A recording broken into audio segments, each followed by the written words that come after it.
Creating a customized learning path is essential for anyone serious about healthcare investments because the industry is complex and constantly evolving. A tailored approach allows investors to focus on specific areas of interest, such as biotechnology or regulatory changes, ensuring they acquire relevant knowledge and skills. This targeted learning not only enhances their understanding of market dynamics, but also empowers them to make informed investment decisions and stay ahead in a competitive landscape.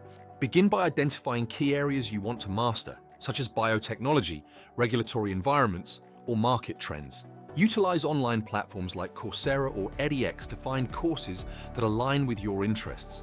Next, set a dedicated schedule for learning. Aim for at least a few hours each week. Create a resource library, including books, articles, and research papers relevant to your focus areas. Finally, apply what you learn by simulating investments using virtual trading platforms. This hands-on experience will reinforce your knowledge and prepare you for real-world investing.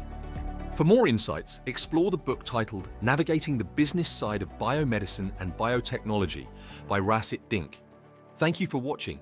We encourage you to subscribe to our channel for more content on the intersection of technology and healthcare. Together, let's shape the future of healthcare.